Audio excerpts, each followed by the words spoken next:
Alors, courte vidéo sur l'utilisation de Word. On va parler dans cette vidéo-là du ruban d'accueil, principalement du presse-papier et de la police. Alors, on va tout de suite basculer dans ces éléments-là. Alors, on est dans une fenêtre conventionnelle de Word version 2010. On va travailler dans l'onglet Accueil, juste en haut à gauche, juste là.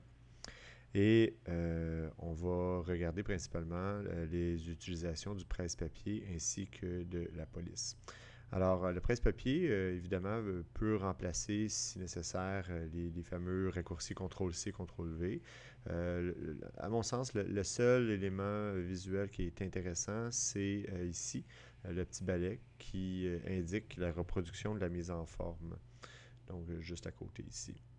Alors, je vais vous montrer un peu avec un texte là, au hasard. Alors, disons que je vais travailler un paragraphe ici et que je vais modifier ce paragraphe-là. Donc, je vois un petit peu plus loin, là, mais je change la police, je le mets en caractère gras. Bon, je fais quelques modifications. Et même, je peux aller plus loin, là, disons, je change la couleur du texte. Ça peut être un peu fatigant des fois de se retrouver un petit peu plus bas, puis de vouloir, par exemple, pour un autre paragraphe ou une autre section de texte, effectuer la même opération. Donc, ce qu'on fait, c'est qu'on va sélectionner le texte qui nous intéresse au niveau de la mise en forme, appuyer sur reproduire la mise en forme, et on va aller chercher un élément à qui on veut appliquer ça. Donc, si je sélectionne ce texte-là, ben, la mise en forme que j'ai été chercher auparavant devrait s'appliquer à ce texte-là. Alors ça, c'est intéressant. On peut toujours revenir en arrière, évidemment, avec annuler le format ou CTRL-Z pour annuler l'opération. La section police, ben, évidemment, on va essayer d'éviter de travailler les changements de police au niveau de l'ensemble des paragraphes. On va essayer de travailler la police uniquement pour des sections. Alors, si par exemple, on veut mettre l'emphase, on peut sélectionner un mot, puis le mettre en gras, annuler, le mettre en italique, souligner, barrer, le mettre euh, en indice, c'est-à-dire en dessous ou au-dessus, tout simplement en exposant. Alors, c'est des modifications qu'on peut faire au texte, qui nous fait qu'on est capable de faire, par exemple, 10 exposant 2. Ben, on peut aller chercher notre 2 et le mettre en exposant. Par exemple, ici, ça peut être intéressant. On peut aussi utiliser les fonctions ici d'augmenter la grandeur du texte. Donc, parfois, lorsqu'on travaille avec un nouveau fichier, ça va être plus évident, et j'écris le mot arbre. Des fois, je veux l'avoir gros, tout simplement. Donc, j'ai juste à souligner, puis augmenter la grosseur jusqu'à temps que j'ai atteint la grosseur désirée. Je peux la réduire aussi à nouveau. Je peux aussi spécifier le nombre de points, tout simplement ici, là, en termes de chiffres. Ces points-là sont les mêmes entre les différents logiciels, donc ça peut être intéressant au niveau de la grosseur. Et aussi, je peux aussi changer la police de caractère.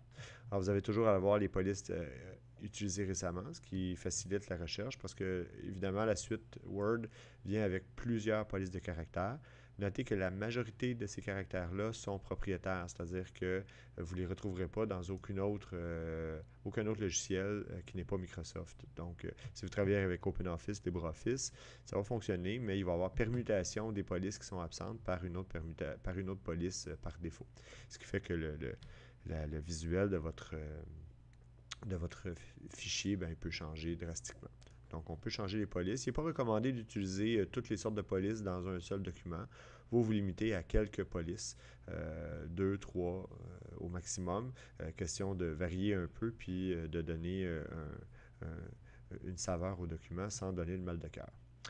C'est possible aussi au niveau de la police de changer la couleur de surbrillance, donc de mettre un souligné au texte, ça peut être intéressant, et aussi de changer évidemment la couleur du texte en soi. Donc on pourrait dire, ben, je veux un texte en blanc, il n'apparaît plus, et je vais mettre la couleur de surbrillance en noir. Donc on peut donner un certain contraste au texte de cette manière-là.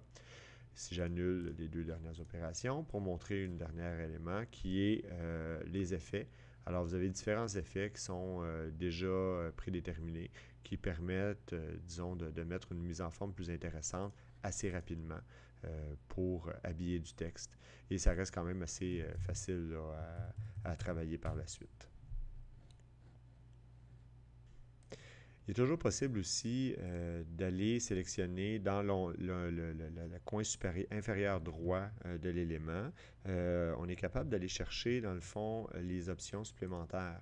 Alors, c'est l'espèce de boîte qu'on retrouvait dans les anciennes versions d'Office qui permettent parfois d'aller chercher des options qui ne sont pas présentes, notamment les petites majuscules, qui ne sont pas présentes par défaut, qu'on peut ajuster.